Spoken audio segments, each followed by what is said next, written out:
અંબાજીથી સમાચાર બનાસકાંઠાના દાંતા મતગણતરી કેન્દ્ર પર હોબાળો થઈ ગયો છે। મતગણતરી શરૂ થતા હોબાળાના સમાચાર કોંગ્રેસ ઉમેદવારો કાર્યકરોએ હોબાળો મચાવ્યો હોવાની જાણકારી છે। આ પહેલા અમદાવાદમાં થયું હતું કે જ્યાં ભાજપના કાર્યકર્તાઓએ હોબાળો કર્યો હતો। હવે અંબાજીથી સમાચાર આવી રહ્યા છે હોબાળા। અહીંયા પણ પોલીસ સાથે જ ઘર્ષણ છે, અહીંયા પણ પોલીસ સાથે ઘર્ષણ છે। અમદાવાદમાં પણ પોલીસ સાથે ઘર્ષણ થયું। અમદાવાદમાં ભાજપના કાર્યકરોએ પોલીસની જે કાર્યવાહી છે તેનો વિરોધ કર્યો।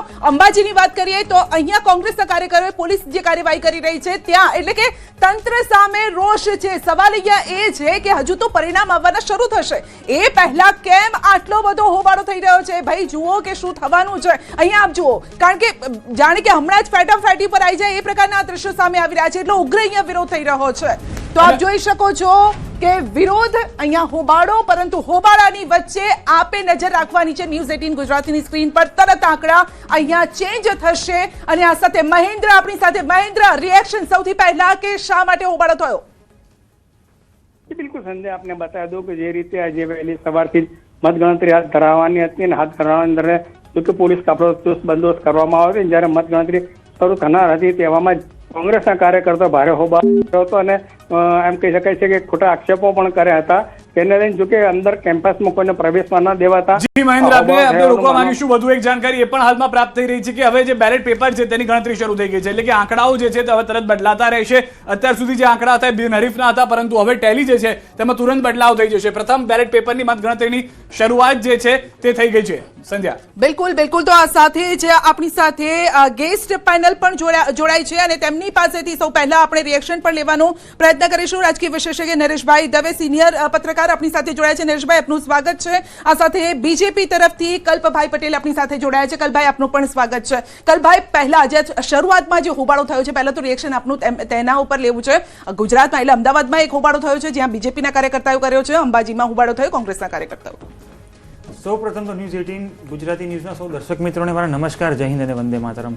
આજે પરિણામનો દિવસ છે, લોકશાહીનું પર્વ જે 26મી તારીખે ઉજવવામાં આવ્યું હતું તેના પરિણામ આજે જાહેર થવાના છે। તેના માટે શાંતિપૂર્ણ વાતાવરણમાં મતગણતરી થાય અને ચૂંટણી પંચ પોતાનું કામ યોગ્ય રીતે કરી શકે એ સૌની સામૂહિક જવાબદારી છે। અને ટૂંક જ સમયમાં જ્યારે હવે ગણતરી શરૂ થવા જઈ રહી છે ત્યારે મને સંપૂર્ણ ભરોસો છે કે આ સંપૂર્ણ મતગણતરી શાંતિપૂર્ણ માહોલમાં થશે અને જ્યારે બેલેટ પેપરની ગણતરી પહેલા થશે, પછી ઈવીએમની ગણતરી થશે, ત્યારે મને સંપૂર્ણ વિશ્વાસ છે કે ગુજરાતની જનતાએ ફરી એક વખત જનસમર્થન ભારતીય જનતા પાર્ટીને આપ્યું છે, વિકાસને આપ્યું છે અને જેમ જેમ સમય આગળ વધશે મને લાગે છે કે 11 વાગ્યા સુધીમાં સમગ્ર ચિત્ર સ્પષ્ટ થઈ જશે। એટલે જીતનો વિશ્વાસ, સંપૂર્ણ જીતનો વિશ્વાસ। ઓકે, કઈક બ્રેકિંગ આવી રહ્યા છે સિદ્ધાર્થ? સ્થાનિક સ્વરાજની ચૂંટણી માટે મતગણતરી જે છે કચ્છથી હવે જાણવા મળી રહ્યું છે કે મતગણતરી અહીંયા પણ શરૂ થઈ ચૂકી છે। જિલ્લા પંચાયતની 37 બેઠકો માટે પણ મતગણતરી જે છે તેની શરૂઆત થઈ ચૂકી છે। આ તમામ વિસ્તારોથી મતગણતરીને લઈને અપડેટ પણ આવી રહી છે। નરેશભાઈ, ટૂંકમાં આપની પણ પ્રતિક્રિયા કે જે રીતનો આ વખતે માહોલ જોવા મળે, મતદાન મહાનગરપાલિકામાં ઓછું થયું હતું, પરંતુ એની અસર શું જોઈ રહ્યા છો? ટૂંક સમયમાં હવે આંકડા પણ બદલાવાની શરૂઆત થઈ છે। સૌથી પહેલી વાત તો એ છે કે આ 27ની સેમીફાઇનલ છે અને એના આપણે દ્રશ્યો અત્યારે જોઈ રહ્યા છીએ। પહેલી તારીખે જ્યારે ઇલેક્શન ડિક્લેર થયું તે આજે 26મી તારીખ સુધીમાં જે આપણે બધા જુદા જુદા રંગ જોયા, જે ક્યારેય સ્થાનિક સ્વરાજ્યની સંસ્થાની ચૂંટણીઓમાં આપણને જોવા મળ્યા। સૌથી પહેલું વલણ સામે આવ્યું છે ન્યૂઝ 18 ગુજરાતી પર।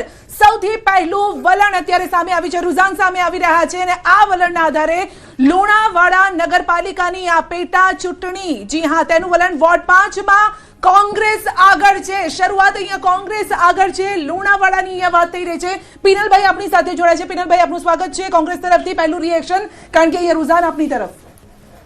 જો આ વખતની જે પેટા ચૂંટણીઓ હતી, મહાનગરપાલિકા હોય, જિલ્લા પંચાયત હોય કે તાલુકા પંચાયત હોય, એ ચૂંટણીઓની અંદર આ વખતે કોંગ્રેસ પાર્ટીએ મોસ્ટ જોવા જાવ તો તમામ સીટોની અંદર 50%થી વધારે સીટોની અંદર અમારે યુથ કોંગ્રેસ હોય, NSUI હોય કે મહિલા કોંગ્રેસ હોય, એટલે યુવા આગેવાનોને અમે ચૂંટણીઓમાં તક આપી હતી।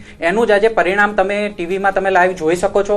અને એની અંદર જ્યારે મહાનગરપાલિકાની વાત કરીએ તો મહાનગરપાલિકાની અંદર ચૂંટણી પ્રચારની અંદર જ્યારે અમારા જેવા યુવાનો જ્યારે ગુજરાતની અંદર પહેલી વખત જે મત આપનારા યુવા હોય કે નવી પેઢી જે આવનારા દિવસોની અંદર જે ગુજરાતના રાજકારણમાં આગળ આવવા માંગતી હોય, તેની સાથે મળીને જે પ્રચાર પ્રસારની અંદર અમે જોયું છે, સૌથી વધારે મતદાનની અંદર આ વખતે મતદાનના દિવસે પણ ગરમી અને હીટવેવના કારણે પણ ઓછા મતદાનની અંદર તમે જોવા જાઓ તો એની અંદર પણ સૌથી વધારે યુવા મતદારોએ પણ જોશ અને જુસ્સા સાથે આગળ રહીને તમામ જગ્યાએ મતદાનો થયા હતા અને આ મતદાનની અંદર પણ જી આપને રોકવા માંગીશ કારણ કે શ્રી ગણેશ કોંગ્રેસે કર્યા છે આગળ આ યથાવત રહે છે કે રીતે જોવાનું છે અત્યારે લુણાવાડાથી આજે અપડેટ મળી રહી છે તેની સાથે સાથે જે અપડેટ બાકીની નગરપાલિકા જિલ્લા પંચાયતની છે તે પણ આપ ટીવી સ્ક્રીન ઉપર જોતા રહેશો જે બેઠકો છે તે બદલાતી રહેશે અને અત્યારના જે જાણકારી સંધ્યા મળી રહી છે તે પ્રમાણે અહીંયા આગળ શુભ શરૂઆત મહાનગરપાલિકાની ભાજપથી થઈ શકે છે કારણ કે જે વલણો સ્પષ્ટ થશે તેમાં ભાજપ મહાનગરપાલિકામાં ફરી એક વખત સત્તામાં આવતું હોય તે પ્રમાણેના વલણની પણ શક્યતાઓ જોવામાં આવી રહી છે નવસારીથી પણ જે જાણકારી મળી રહી છે કદાચ તે પ્રમાણેની જ છે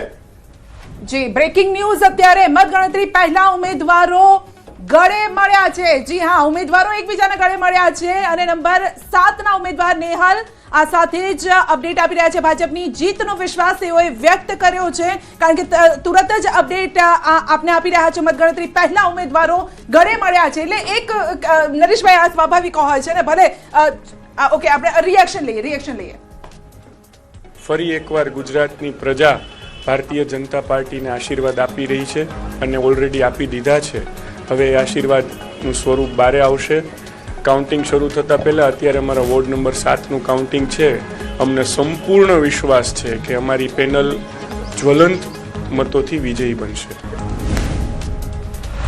તો વધુ એક મહત્વની જાણકારી ભરૂચ જિલ્લામાં મતગણતરી શરૂ થઈ ચૂકી છે ભરૂચથી આ જાણકારી મળી રહી છે એક તરફ ગળે મળવાનું એક તરફ હોબાળો તો અહીંયા આગળ મતગણતરીની શરૂઆત 4 નગરપાલિકાની 132 બેઠકો માટેની આ જે છે મતગણતરી શરૂ થઈ ચૂકી છે જી નરેશભાઈ